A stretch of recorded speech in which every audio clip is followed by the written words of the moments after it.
नमस्कार दोस्तों, crime story channel पर मैं राजेश आपका स्वागत करता हूं। दोस्तों, आज मैं आपको अपराध की जिस वारदात के बारे में बताने जा रहा हूं, वो वारदात देश की राजधानी दिल्ली में हुई थी। तो चलिए दोस्तों, जानते हैं इस वारदात के बारे में। बाहरी दिल्ली के समालखा में रहने वाले जय भगवान प्राइवेट नौकरी करते थे। उनके दो ही बेटे थे, बड़ा बेटा रवि और छोटा बेटा डैनी।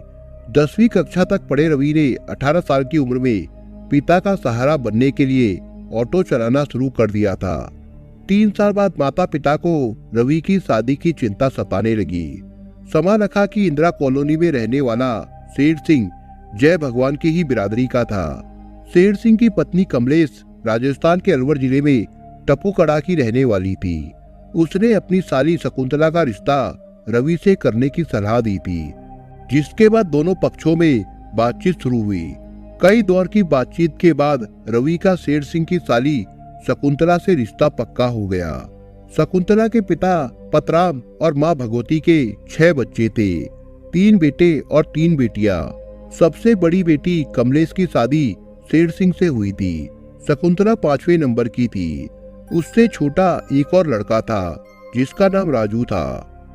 दो परिवारों की पसंद और रजामंदी से 8 फरवरी 2011 को सामाजिक रीति रिवाज के साथ रवि और शकुंतला की शादी हो गई। लेकिन शादी की पहली रात को रवि कुछ रस्मों के कारण अपनी दुल्हन के साथ सुहाग रात नहीं मना सका। संयोग से अगले दिन कुछ नक्षत्र योग के कारण शकुंतला को पग फेरे की रस्म के लिए अपने मायके जाना पड़ा। नक्षत्रों के फेर के कारण शकुंतला को 1 महीने तक मायके में ही रहना पड़ा था। किसी तरह 1 माह गुजरा और 21 मार्च 2011 को रवि अपनी पत्नी शकुंतला को अपनी ससुराल अलवर से अपने घर समालखा दिल्ली वापस ले आया। शकुंतला थकी थी, लिहाजा उस रात भी रवि की पत्नी के साथ सुहाग रात की मुराद पूरी नहीं हो सकी। अगली सुबह शकुंतला ने घर में पहली रसोई बनाकर पूरे परिवार को खाना खिलाया, जिसके बाद जय भगवान अपनी नौकरी के लिए चले गए। दोपहर को शकुंतला अपने पति रवि को साथ लेकर इंदिरा नगर कॉलोनी में रहने वाली बड़ी बहन कमलेश से मिलने के लिए उसके घर चली गई। लेकिन शाम के 7 बजे तक जब बेटा और बहू घर नहीं लौटे, तो जय भगवान ने बेटे रवि के मोबाइल पर फोन मिलाया। उसका फोन बंद मिला। जय भगवान छोटे बेटे को लेकर रवि के साडू शेर सिंह के घर पहुंचे, तो शकुंतला ने बताया कि रवि को रास्ते में ग्रामीण सेवा चलाने वाले कुछ दोस्त मिल गए थे। रवि उसे घर के पास छोड़कर ये कहकर चला गया था कि कुछ ही देर में वापस लौट आएगा, लेकिन उसके बाद से ही वो वापस नहीं लौटा है। जय भगवान शकुंतला को उसकी बहन के घर से अपने घर ले आए, लेकिन पूरी रात बीत जाने पर भी रवि घर नहीं आया। अगली सुबह 23 मार्च 2011 को जय भगवान ने काप सहेड़ा थाने में अपने बेटे की गुमशुदगी की सूचना लिखवा दी। रवि के लापता होने की जानकारी मिलने के बाद अगले दिन शकुंतला के घर वाले भी अपने पड़ोसी कमल सिंगला को लेकर हमदर्दी जताने के लिए जय भगवान के घर पहुंचे। उन सब ने भी जय भगवान के साथ मिलकर रवि की तलाश में इधर उधर भागदौड़ की। कई दिनों तक जब रवि का कोई सुराग नहीं मिला, तो 10 दिन बाद मायके वाले शकुंतला को अपने साथ वापस अलवर ले गए। इसी तरह वक्त तेजी से गुजरने लगा। काप सहेड़ा पुलिस ने लापता लोगों की तलाश के लिए की जाने वाली हर कार्रवाई की। घर वालों ने जिस पर भी रवि के लापता होने का शक जताया, उन सभी को बुलाकर पूछताछ की गई, मगर कोई सुराग नहीं मिला। बेटे का सुराग नहीं मिलता देख जय भगवान ने उच्च अधिकारियों से भी मुलाकात की, फिर भी कोई फायदा नहीं हुआ। लिहाजा उन्होंने अदालत का दरवाजा खटखटाते हुए दिल्ली हाईकोर्ट में याचिका दायर की, जिस पर दिल्ली पुलिस को कारण बताओ नोटिस जारी कर दिया गया। नोटिस जारी होते ही दिल्ली पुलिस के उच्च अधिकारियों के कान खड़े हुए और इसी के आधार पर पीड़ित जय भगवान की शिकायत पर 16 अप्रैल 2011 को रवि की गुमशुदगी के मामले को काप सहेड़ा पुलिस ने अज्ञात लोगों के खिलाफ आईपीसी की धारा 365 की रिपोर्ट दर्ज कर ली। जय भगवान से पूछा गया तो उन्होंने पुलिस के सामने शंका जाहिर की कि उन्हें शकुंतला के भाई राजू और उसके पड़ोसी कमल सिंगला पर शक है। वो कोई ठोस कारण तो नहीं बता सके, लेकिन उन्होंने बताया कि शादी होने से पहले कमल ही शकुंतला के घर वालों के साथ हर बार उनके घर आया, जबकि वो उनका रिश्तेदार भी नहीं है। हालांकि पुलिस के पास कोई पुख्ता आधार नहीं था, लेकिन इसके बावजूद उन दोनों को बुलाकर पूछताछ की गई, मगर ऐसी कोई संदिग्ध बात पता नहीं चल सकी जिसके आधार पर उनसे सख्ती की जाती। पुलिस ने शकुंतला, उसकी बहन कमलेश, जीजा शेर सिंह और भाई राजू के साथ कमल सिंगरा के अलावा भी अलवर जाकर कुछ और लोगों से पूछताछ की, लेकिन कोई सुराग पुलिस के हाथ नहीं लगा। पुलिस को आशंका थी कि कहीं रवि की शादी उसके घर वालों ने बिना उसके मर्जी के तो नहीं की थी, जिससे वो पत्नी को छोड़कर खुद कहीं चला गया हो। इस बिंदु पर भी जांच पड़ताल हुई, लेकिन पुलिस को कोई सिरा नहीं मिला। रवि के पिता ने कमल सिंगला नाम के जिस युवक पर आरोप लगाया था, वो उस समय 19 साल का भी नहीं हुआ था, इसलिए पुलिस उसके साथ सख्ती से पूछताछ भी नहीं कर सकती थी। वैसे भी पुलिस को कमल के खिलाफ ऐसा कोई आधार नहीं मिल रहा था कि वो रवि के अपहरण का आरोपी ठहराया जा सके। जांच में ये भी पता चला था कि वारदात वाले दिन कमल अलवर में ही था। रही बात राजू के इस वारदात में शामिल होने की, तो वो भला अपनी ही बहन के पति का अपहरण क्यों करेगा, जिसकी शादी 1 महीने पहले ही हुई है। दोनों के खिलाफ ना तो कोई सबूत मिल रहा था और ना ही रवि के अपहरण या हत्या के पीछे पुलिस को कोई आधार दिख रहा था। पुलिस को साफ लग रहा था कि रवि की लाइफ में ऐसा जरूर कुछ था जिसे परिवार वाले छिपा रही है, और उसके लापता होने का ठीकरा उसकी पत्नी व दूसरे लोगों पर फोड़ रही है। पुलिस को लगा कि या तो शादी से पहले रवि का किसी दूसरी लड़की से संबंध था, या उसका अपने पेशे से जुड़े ग्रामीण सेवा के किसी ड्राइवर से पुराना विवाद था, और शायद इसी वजह से उसकी हत्या कर दी गई हो। काप सहेड़ा पुलिस ने उस इलाके के ग्रामीण सेवा चलाने वाले कई ड्राइवरों और रवि के टेम्पो के मालिक से भी कई बार पूछताछ की। उसके चरित्र और दुश्मनी के बारे में भी जानकारी हासिल की, लेकिन कहीं से भी ऐसा कोई सुराग हाथ नहीं लगा कि जांच को आगे बढ़ाने का रास्ता मिलता। इस दौरान हाईकोर्ट में सितंबर 2011 में पुलिस को जांच की स्टेटस रिपोर्ट देनी थी, तो उसमें कोई प्रगति ना पाकर हाईकोर्ट ने दिल्ली पुलिस आयुक्त को इस मामले की जांच एक सक्षम एजेंसी को सौंपने के लिए कहा। अदालत का आदेश आने के बाद पुलिस आयुक्त ने अक्टूबर 2011 में रवि के अपहरण की जांच का जिम्मा एंटी किडनैपिंग यूनिट के सुपुर्द कर दिया। इस मामले की जांच का काम सबसे पहले इस यूनिट के एसआई हरिवंश को सौंपा गया। फाइल हाथ में लेने के बाद उन्होंने इसका गहन अध्ययन किया और उसके बाद नए सिरे से सभी संदिग्धों को बुलाकर उनसे पूछताछ का काम शुरू किया। इस काम में 2 महीने का वक्त गुजर गया। इससे पहले कि वो जांच को आगे बढ़ाते, अपराध शाखा से उनका तबादला हो गया। इसके बाद जांच का काम एसआई रजनीकांत को सौंपा गया। रजनीकांत को लगा कि कमल सिंगला जैसे एक अमीर इंसान की एक मध्यम वर्गीय परिवार से ऐसी घनिष्ठता के पीछे कोई वजह तो जरूर होगी। उन्हें रवि के पिता जय भगवान के आरोपों में कुछ सच्चाई दिखी। अभी तक की गई पूछताछ में हर अधिकारी के सामने इस मामले के 3 मुख्य संदिग्ध कमल सिंगला, शकुंतला, उसका भाई राजू एक ही कहानी सुना रहे थे। अगर वे झूठ बोल रहे थे तो सच्चाई बाहर लाने का अब एक ही रास्ता बचा था कि उनका लाइव डिटेक्टर टेस्ट करा लिया जाए। वैसे भी रजनीकांत को लगा कि इस मामले में शकुंतला और कमल की मिलीभगत की आशंका ज्यादा हो सकती है, इसलिए तीनों संदिग्धों से लंबी पूछताछ के बाद रजनीकांत ने अदालत से आदेश लेकर 2 मार्च 2012 को शकुंतला, उसके भाई राजू और कमल का पॉलीग्राफ टेस्ट करवाया। लेकिन पॉलीग्राफ परीक्षण की रिपोर्ट आने के बाद जांच अधिकारी रजनीकांत की उम्मीदों पर पानी फिर गया, क्योंकि तीनों ही संदिग्ध परीक्षण में खरे उतरे थे। लेकिन ना जाने क्यों रजनीकांत इन नतीजों से संतुष्ट नहीं थे, पर उन्होंने उम्मीद नहीं छोड़ी और दूसरे पहलुओं को टटोलते हुए जांच को आगे बढ़ाते रहे। रवि के परिवार की तरफ से शकुंतला और उसके परिवार पर आरोप लगाए जाने के बाद उन्होंने जय भगवान के घर आना भी बंद कर दिया। संयोग से जांच अधिकारी रजनीकांत का भी तबादला हो गया, तो उसके बाद एसआई सूरज भान आए। कुछ महीने के बाद उनका भी तबादला हो गया। इसके बाद जांच की जिम्मेदारी एसआई जोगिंदर सिंह को मिली। इस दौरान 2017 में इस केस की स्टेटस रिपोर्ट देखकर हाईकोर्ट ने पुलिस को निर्देश दिया कि 3 संदिग्धों का नार्को टेस्ट कराया जाए। एसआई जोगिंदर ऐसे ही किसी मौके का इंतजार कर रहे थे। उन्होंने तीनों के इस टेस्ट की प्रक्रिया शुरू कर दी। अदालत में तीनों आरोपियों को पेश कर जोगिंदर सिंह ने नार्को टेस्ट के लिए उनकी हामी भी हासिल कर ली, जिसके बाद तीनों का 2 नवंबर 2017 से 6 नवंबर 2017 के बीच गुजरात के गांधीनगर में ब्रेन मैपिंग टेस्ट कराया गया। वहां जाकर कमल और राजू ने तो टेस्ट करा लिया, मगर शकुंतला ने तबीयत बिगड़ने की बात कहकर ब्रेन मैपिंग कराने से इनकार कर दिया। लेकिन ब्रेन मैपिंग के जो परिणाम पुलिस के सामने आए उसने जोगिंदर सिंह को सोचने पर मजबूर कर दिया। हालांकि राजू ब्रेन मैपिंग टेस्ट में सत्य पाया गया, लेकिन ऐसे कई सवाल थे जिनके कारण कमल सिंगला पर अब इस मामले में शामिल होने का शक शुरू हो गया था। ऐसा ही जोगिंदर सिंह समझ गए कि इस जांच को आगे ले जाने के लिए उन्हें अलवर में डेरा डालना पड़ेगा। वे आगे की कार्रवाई कर ही रहे थे कि मार्च 2018 में अचानक उनका भी तबादला हो गया। जोगिंदर सिंह की जांच से कम अनुसंधान का काम एक कदम आगे तो बढ़ गया था और जांच के लिए एक टारगेट भी तय हो गया था।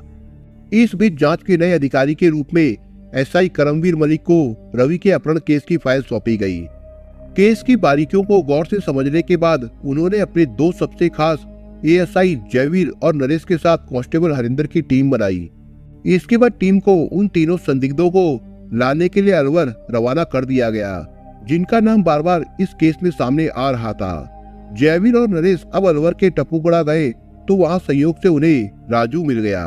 राजू ने पूछताछ में जो कुछ बताया उसके बाद एक अलग ही कहानी सामने आई। पता चला कि ब्रेन मैपिंग टेस्ट होने के बाद जब शकुंतला और कमल गुजरात से वापस लौटे तो कुछ रोज बाद ही अचानक शकुंतला घर से भाग गई। फिर कुछ समय से कमल जिस तरह शकुंतला के करीब आ रहा था और शकुंतला भी ज्यादा वक्त उसके साथ बिताने लगी थी, उसे देखकर घर वालों को लगा कि शकुंतला के भागने में कमल का हाथ है। इसलिए उन्होंने कमल से शकुंतला के बारे में पूछा, लेकिन वो साफ मुकर गया कि उसे शकुंतला के बारे में कोई जानकारी नहीं है। लिहाजा परिवार वालों ने कमल सिंगला के खिलाफ शकुंतला के अपहरण की रिपोर्ट दर्ज करवा दी। लेकिन कमल पुलिस के हाथ आने से पहले ही फरार हो गया। अलवर पुलिस कमल को तलाश कर ही रही थी कि इसी बीच कमल के एक ड्राइवर बबली ने राजस्थान हाईकोर्ट में एक शपथ पत्र दिया कि उसने शकुंतला से शादी कर ली है और पुलिस बिना वजह उसके मालिक को परेशान कर रही है। बबली ने साथ में आर्य समाज मंदिर में हुई शकुंतला से अपनी शादी का सर्टिफिकेट भी दिया। उसी के साथ में शकुंतला की तरफ से भी एक शपथ पत्र लगा हुआ था जिसमें उसने बबली से शादी करने की पुष्टि की थी। हाईकोर्ट ने अलवर पुलिस को कमल के खिलाफ दर्ज अपहरण के मामले को खत्म करने का आदेश दे दिया, जिसके बाद उसके खिलाफ एफआईआर रद्द हो गई। शकुंतला के भाई राजू ने जो कुछ बताया था उसे जानने के बाद एएसआई जयवीर की मामले में दिलचस्पी कुछ ज्यादा ही बढ़ गई। कमल से मिलने की उनकी बेताबी और बढ़ गई, लेकिन इससे पहले बबली से मिलना जरूरी था क्योंकि उसने शकुंतला से शादी की थी, जिस कारण अब वो संदेह के दायरे में सबसे पहले आ रहा था। पुलिस टीम ने टप्पूगढ़ा थाने जाकर जब कमल के खिलाफ दर्ज हुई एफआईआर के बारे में जानकारी हासिल की तो उस केस की फाइल में बबली नाम के उस ड्राइवर के घर का पता मिल गया। एएसआई जयवीर ने बबली के घर का पता हासिल किया और उसके गांव बाघोर पहुंच गए। बबली के घर उसके माता पिता के अलावा पत्नी और 3 बच्चे भी मिले। बबली की पत्नी से मिलने के बाद तो एएसआई जयवीर का सिर ही चकरा गया, क्योंकि उसकी पत्नी शकुंतला नहीं बल्कि कोई अन्य महिला थी और वो भी 3 बच्चों की माँ। कहानी में अब दिलचस्प मोड़ आ गया था। पुलिस टीम ने जब परिजनों से बबली के बारे में पूछा तो पता चला कि लूटपाट के एक मामले में बबली कोटा जेल में बंद है। अब तो बबली से मिलना क्राइम ब्रांच के लिए बेहद जरूरी हो गया था। जयवीर और नरेश ने परिजनों से बबली के बारे में तमाम जानकारी लेकर कोटा की अदालत में उससे जेल में मुलाकात करके पूछताछ करने की अनुमति मांगी। पुलिस टीम को पूछताछ की इजाजत मिल गई और जयवीर सिंह अपनी टीम के साथ कोटा जेल में जब बबली से मिले तो रवि के अपहरण केस की तस्वीर पूरी तरह साफ हो गई। बबली ने बताया कि वो तो पहले से ही शादीशुदा है, उसके 3 बच्चे भी हैं। वो 1.5 साल से कमल सिंगला के पास ड्राइवर की नौकरी कर रहा है। कुछ महीने पहले अचानक जब शकुंतला के घर से भागने के बाद उसके घर वालों ने कमल के खिलाफ शकुंतला के अपहरण की रिपोर्ट दर्ज कराई तो कमल ने बबली को कुछ रुपए देकर दबाव डाला कि वो हाईकोर्ट में एक शपथ पत्र दाखिल कर दे कि उसने शकुंतला से शादी कर ली है। चूंकि वो नौकरी और पैसे के लालच में मजबूर था, इसलिए उसने कमल के कहने पर ये काम कर दिया। पुलिस को यकीन हो गया कि रवि के अपहरण और उसकी हत्या में भी कमल का ही हाथ होगा। एएसआई जयवीर की टीम बार बार अलवर में कमल सिंगला और शकुंतला की तलाश करने के लिए जाती थी, लेकिन उन दोनों का कोई सुराग नहीं मिल रहा था। क्राइम ब्रांच की इस टीम में एक कांस्टेबल हरिंदर संयोग से राजस्थान का ही रहने वाला था। उसकी मदद से पुलिस टीम को स्थानीय स्तर पर ऐसे लोगों की मदद मिलने लगी जिससे कमल व शकुंतला के बारे में छन छन कर जानकारियां सामने आने लगी थी। लेकिन इस पूरी कवायद में कई महीने गुजर गए। तब तक पुलिस टीम को कमल सिंगला का मोबाइल नंबर भी हासिल हो चुका था। कमल के फोन नंबर की मॉनिटरिंग शुरू हो गई और उसकी कॉल डिटेल्स खंगालने का काम शुरू कर दिया गया। रवि के अपहरण में कमल की भूमिका होने की पुष्टि हो चुकी थी, इसलिए पुलिस ने उसके खिलाफ गिरफ्तारी वारंट हासिल कर लिया। लेकिन जब वो कहीं नहीं मिला तो उसे भगोड़ा घोषित करके उसके ऊपर 50,000 रुपए का इनाम दिल्ली पुलिस ने घोषित कर दिया। इस दौरान पुलिस ने उसके घर की कुर्की के वारंट भी जारी करवा दिए। आखिरकार 27 सितंबर 2019 को कमल सिंगला को अलवर की शालीमार कॉलोनी से गिरफ्तार कर लिया गया। यहाँ भी उसका एक घर था जहाँ छिपकर वो रह रहा था। हालांकि शकुंतला उसके साथ नहीं थी, लेकिन कमल का पकड़ा जाना भी पुलिस के लिए बड़ी उपलब्धि थी। दिल्ली लाकर जब पुलिस टीम ने उससे पूछताछ शुरू की तो वो हमेशा की तरह पुलिस को अपने झूठ के जाल में उलझाने की कोशिश करता रहा। लेकिन इस बार जांच दल के पास उसके खिलाफ ब्रेन मैपिंग टेस्ट की रिपोर्ट से लेकर बबरी से अदालत में शकुंतला की शादी से जुड़ा गलत शपथ पत्र दिलाने जैसे कई ठोस सबूत मौजूद थे, जिनका उसके पास कोई उत्तर नहीं था। पूछताछ में पता चला कि रवि का अपहरण करके उसकी हत्या कर दी गई थी और इस काम में उसकी मदद उसके ड्राइवर गणेश महतो ने की थी। गणेश को उसने 2012 में ही नौकरी से हटा दिया था, जिसके बाद वो बिहार चला गया। कमल ये तो नहीं बता सका कि ड्राइवर गणेश किस गांव का है और उसका फोन नंबर क्या है, लेकिन दिल्ली में रहने वाले उसके जीजा अनिल का नंबर पुलिस को कमल से मिल गया। पुलिस टीम ने उसी दिन अनिल से संपर्क किया और गणेश महतो के बारे में जानकारी हासिल कर ली। अनिल को साथ लेकर पुलिस टीम तत्काल बिहार के समस्तीपुर में चकमहेसी गांव पहुंची, जहां से गणेश महतो को गिरफ्तार कर लिया गया। पुलिस टीम गणेश को ट्रांजिट रिमांड पर दिल्ली लेकर आई। इसके बाद कमल व गणेश से आमने सामने बैठाकर पूछताछ की गई। फिर उनसे हुई पूछताछ का मिलान किया गया। पुलिस टीम दोनों को लेकर टप्पूकड़ा गई, जहां स्थानीय पुलिस की मदद से कमल के ऑफिस के सामने एक खाली प्लॉट की जमीन को जेसीबी मशीन से खुदाई करवाया, जिसमें करीब 25 मानव अस्थियां बरामद हुई, जिन्हें जांच के लिए फॉरेंसिक लैब भेज दिया गया। ये अस्थियां रवि कुमार की थी या नहीं, ये पुष्टि करने के लिए पुलिस ने 10 अक्टूबर 2019 को डीएनए जांच के लिए जय भगवान और उनकी पत्नी के ब्लड सैंपल लिए। रवि कुमार के अपहरण व हत्या के मामले की जांच जितनी पेचीदा थी, उसके अपहरण व हत्या की कहानी उससे कहीं ज्यादा चौंकाने वाली है, जिससे पता चलता है कि प्रेम में अंधा एक आशिक किस तरह शातिर अपराधी की तरह न सिर्फ अपने गुनाह को अंजाम देता रहा, बल्कि 8 साल तक चली जांच में पुलिस की आंखों में भी धूल झोंकता रहा। 2010 में टप्पूकड़ा में रहने वाली शकुंतला अचानक कमल सिंगला के संपर्क में आई थी। कमल का ट्रांसपोर्ट और बिल्डिंग मटेरियल सप्लाई करने का कारोबार था। उसके कुछ ट्रक, टैक्सियां और मेटाडोर भी किराए पर चलते थे। इसके अलावा कमल प्लॉट लेकर उनमें फ्लैट बनाकर बेचने का काम भी करता रहता था। साल 2010 में कमल ने शकुंतला के पड़ोस में एक खाली प्लॉट लेकर उसमें फ्लैट निर्माण का काम कराया, तो इसी दौरान बगल के मकान में रहने वाली शकुंतला पर उसकी नजर पड़ी। यहाँ पर दोनों की एक दूसरे से आंखें लड़ी और कमल ने किसी तरह शकुंतला के घर में आना जाना शुरू कर दिया। दोनों का इश्क परवान चढ़ने लगा और नए रिश्ते बन गए। इसी बीच 8 फरवरी 2011 को परिवार ने शकुंतला की शादी समलखा के रवि से कर दी। कमल को जब शकुंतला के रिश्ते की भनक लगी तो उसने शकुंतला से इसका विरोध किया। कमल सिंगला ने तय कर लिया था कि वो शकुंतला को किसी और की नहीं होने देगा। उसके मन में एक साजिश बनने लगी। इसी साजिश के तहत रवि को देखने जाने के लिए जब शकुंतला के परिवार वाले पहली बार गए तो कमल खुद अपनी गाड़ी में परिवार के लोगों को लेकर गया था। शकुंतला की शादी होने पर जितनी बार भी उसका परिवार रवि के घर गया, हर बार कमल ही उन्हें अपनी गाड़ी से लेकर दिल्ली गया।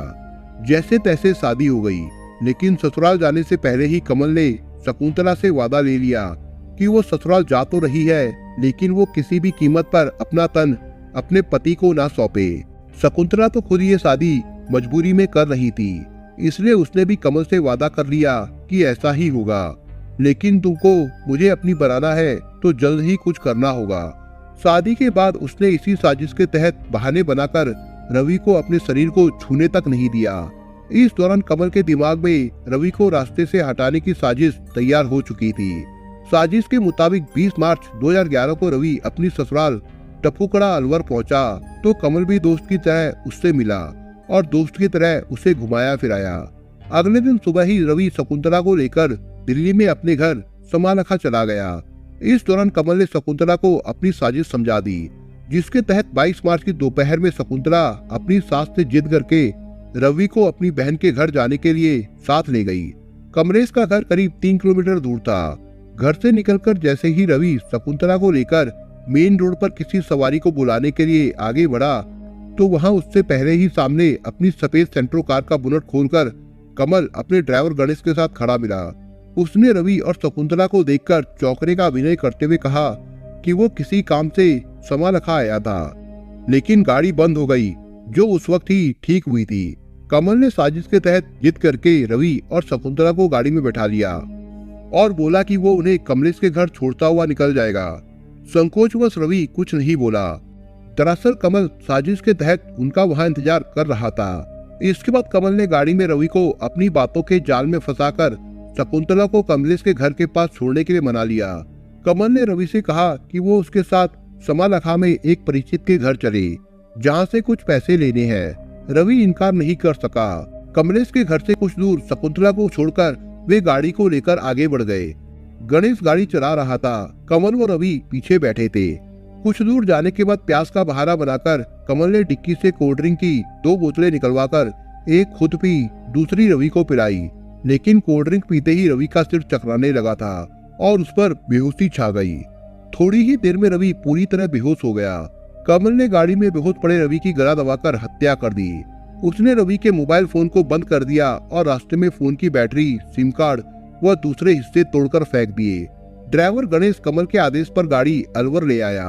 वहां पहुंचकर कमल ने बिल्डिंग मटेरियल के अपने गोदाम में पड़ी रोड़ी हटाई और रवि के शव को 5 फुट गहरा गड्ढा खोदकर उसमें दबा दिया और उस पर फिर से रोड़ी डाल दी। कमल वारदात वाले दिन अपना मोबाइल दिल्ली नहीं ले गया था। इधर रवि के घर नहीं पहुंचने पर शकुंतला ने उसके परिवार वालों को वही कहानी सुना दी जो कमल ने उसे पढ़ाई थी। पुलिस को पूछताछ में ना तो शकुंतला और ना ही उसके किसी ससुराल वाले ने ये बात बताई थी कि शकुंतला के पास मोबाइल फोन भी है। शकुंतला ने पुलिस को बताया कि शादी से पहले उसके पास एक फोन था, लेकिन वो उसे जब दोबारा आई तो अपने भाई को दे आई थी। इसलिए शुरू से ही पुलिस ने इस केस में शकुंतला के मोबाइल फोन की भी कॉल डिटेल्स निकालने की जरूरत नहीं समझी थी। मृतक रवि के मोबाइल की जो कॉल डिटेल्स पुलिस ने निकलवाई उसमें भी कोई संदिग्ध नंबर नहीं मिला था। इसलिए भी पुलिस ने मोबाइल डिटेल्स की थ्योरी पर ज्यादा काम नहीं किया।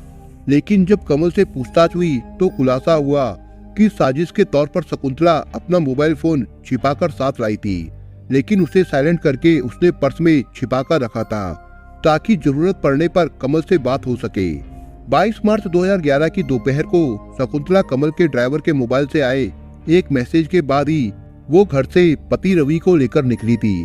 शकुंतला जब तक अपनी ससुराल में रही उसने किसी को भी ये पता नहीं चलने दिया कि वो मोबाइल फोन का इस्तेमाल कर रही है। इस दौरान वो न सिर्फ छिप कर कमल से बातें करती रही, बल्कि उसे वहां होने वाली हर गतिविधि की जानकारी देकर उससे सब ठिकाने लगा देने की जानकारी भी लेती रही। क्राइम ब्रांच ने जब जय भगवान के शक के आधार पर कमल सिंगला को नोटिस देकर पूछताछ के लिए बुलाया तो उसे पकड़े जाने का डर सताने लगा। इस दौरान शकुंतला भी अलवर में आ चुकी थी। कुछ दिन तक तो कमल उससे छिप कर ही मिलता रहा, लेकिन बाद में उसने उसके परिवार से हमदर्दी का दिखावा करके कहा कि उसका एक ड्राइवर है जो कुंवारा है, वो शकुंतला की शादी उससे करवा देगा।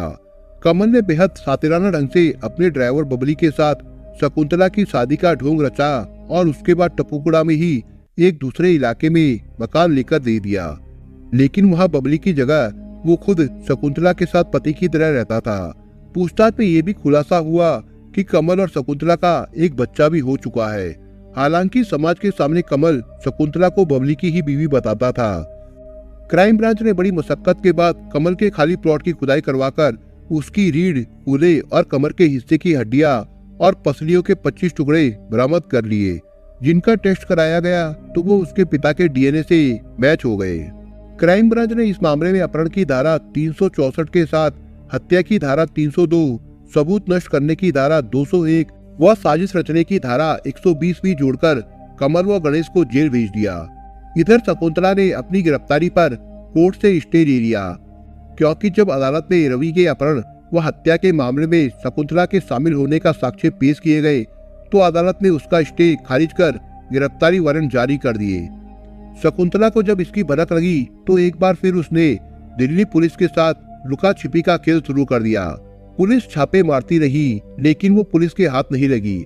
17 जुलाई को क्राइम ब्रांच के स्पेशल ऑपरेशन स्क्वाड में तैनात एएसआई प्रदीप गोदारा को अपने एक मुखबिर से शकुंतला के अलवर में ही एक स्थान पर छिपे होने की जानकारी मिली। प्रदीप गोदारा ने अपने इंस्पेक्टर राजीव रंजन को सारी बातें बताई। संयोग से बताए गए स्थान पर शकुंतला मिल गई और पुलिस उसे गिरफ्तार करके दिल्ली ले आई। अदालत में पेश कर उसे 2 दिन के लिए पुलिस रिमांड में जब उससे पूछताछ की गई तो उसने भी रवि के अपहरण व हत्याकांड की वही कहानी सुनाई जो कमल पहले ही बता चुका था। शकुंतला की गिरफ्तारी के बाद 10 साल पहले हुए रवि कुमार हत्याकांड का खुलासा हो गया। दोस्तों, आप अगर चैनल पर नए हो तो आप चैनल को सब्सक्राइब करने के साथ कमेंट बॉक्स में इस कहानी के बारे में अपने विचार जरूर लिखिएगा। मिलता हूँ एक नई कहानी के साथ, तब तक के लिए अपना ख्याल रखिएगा। धन्यवाद।